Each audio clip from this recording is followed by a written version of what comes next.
राम राम। तो आज हम बात करेंगे अमेरिका के लड़ाई झगड़े वाले चक्कर की। मतलब 1950 से लेकर आज तक अमेरिका ने दुनिया भर में जो इतनी जंग लड़ी हैं, उसके पीछे का असली खेल क्या है, आज सब समझेंगे एकदम सरल भाषा में।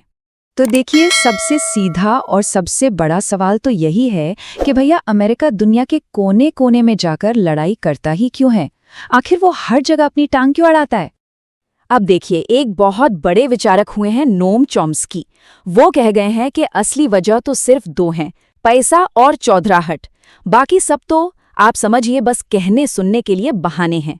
मतलब सारा का सारा खेल दुनिया पर अपनी धाक जमाने और माल कमाने का है। अच्छा, तो ये बहाने काम कैसे करते हैं? इसके लिए एक चीज होती है जिसे कहते हैं प्रोपेगेंडा। इसमें होता यह है कि सरकार, मीडिया और बड़े बड़े लोग मिलकर ऐसी खबरें फैलाते हैं कि आम जनता भी उनकी हाँ में हाँ मिलाने लगती है। भले ही उस लड़ाई से जनता का कोई फायदा हो या ना हो, पर माहौल तो बन ही जाता है। तो ठीक है, चलिए अब जरा इतिहास में गोता लगाते हैं और देखते हैं कि पुरानी लड़ाइयों का हिसाब किताब क्या कहता है। शीत युद्ध के टाइम पे क्या खेल चल रहा था। सबसे पहले बात करते हैं कोरिया की। 1950 में बहाना ये बनाया गया कि नॉर्थ कोरिया ने साउथ कोरिया पर हमला कर दिया है, पर अंदर की बात ये थी कि साम्यवाद यानी कम्युनिज्म को रोकना था। अमेरिका को डर था कि रूस का दबदबा बढ़ जाएगा, तो वो सीधे बीच में कूद पड़ा। और मजे की बात देखिए, इस लड़ाई का नतीजा क्या निकला? कुछ भी नहीं।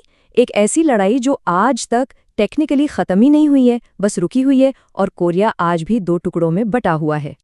अब थोड़ा आगे बढ़ते हैं वियतनाम की तरफ। यहाँ भी कहानी कुछ कुछ वैसी ही थी। बहाना बनाया गया कि साउथ वियतनाम में लोकतंत्र बचाना है, पर असली खेल था डोमिनो इफेक्ट को रोकना। मतलब अमेरिका को डर था कि अगर एक देश कम्युनिस्ट बन गया तो उसके आस पड़ोस के देश भी ताश के पत्तों की तरह ढह जाएंगे। लेकिन ये लड़ाई अमेरिका को बहुत ही ज्यादा भारी पड़ी। 58,000 से भी ज्यादा अमेरिकी सैनिक इस जंग में मारे गए।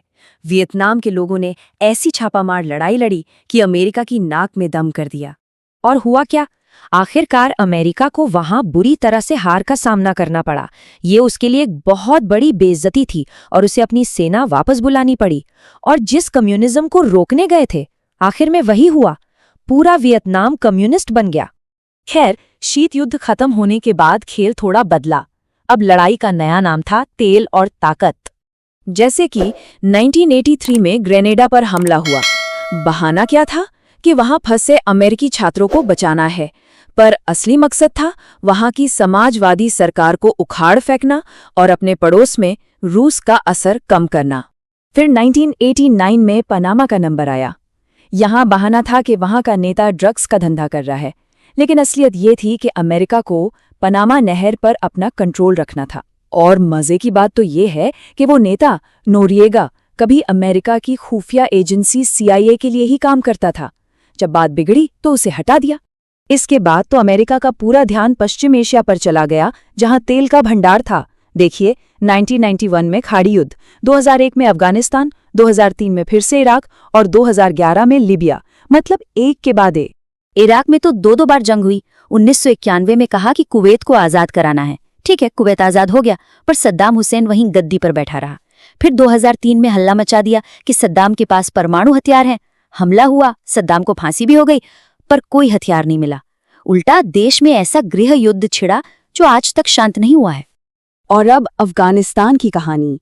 यहाँ का खेल तो और भी पेचीदा है।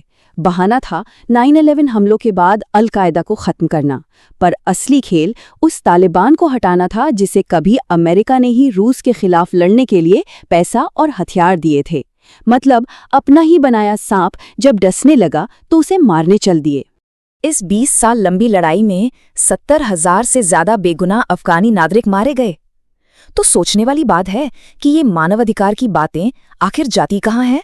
और नतीजा ये हुआ कि ये अमेरिका का सबसे लंबा और सबसे महंगा युद्ध बन गया। और 20 साल बाद जब अमेरिकी सेना वहां से निकली तो तालिबान फिर से सत्ता में आ गया। मतलब घूम फिरकर कहानी वहीं आ गई जहां से शुरू हुई थी। लिस्ट अभी खत्म नहीं हुई है। 2011 में लीबिया में भी यही हुआ। बहाना दिया गया कि गद्दाफी से नागरिकों को बचाना है, मानवाधिकारों की रक्षा करनी है, जबकि असली खेल था सत्ता बदलना और एक और तानाशाह को रास्ते से हटाना। और इसका नतीजा क्या हुआ? गद्दाफी तो मार दिया गया, लेकिन लीबिया में आज तक शांति वापस नहीं आई। देश अलग अलग गुटों की लड़ाई में फंसकर तबाह हो गया। तो इन सब कहानियों को देखकर आज का सबक क्या मिलता है? एक पैटर्न, एक तरीका एकदम साफ साफ नजर आता है। ये अमेरिका के कुछ पसंदीदा बहाने हैं। कभी कम्युनिज्म का डर दिखाया, तो कभी लोकतंत्र बचाने का नाटक किया, कभी अपने नागरिकों की सुरक्षा का हवाला दिया, तो कभी ड्रग्स या आतंकवाद के खिलाफ जंग छेड़ दी। और आजकल सबसे नया बहाना है मानवाधिकारों की रक्षा। बहाने बदलते रहते हैं, पर खेल वही पुराना है। और हर लड़ाई का नतीजा एक ही निकलता है, उस देश में सालों साल के लिए अशांति और अस्थिरता। जहां भी अमेरिका ने दखल दिया, वहां शांति फिर कभी ठीक से वापस नहीं लौटी। तो बात एकदम साफ है, ये अमेरिका का एक तरीका बन चुका है, एक पैटर्न जो दशकों से लगातार चला आ रहा है।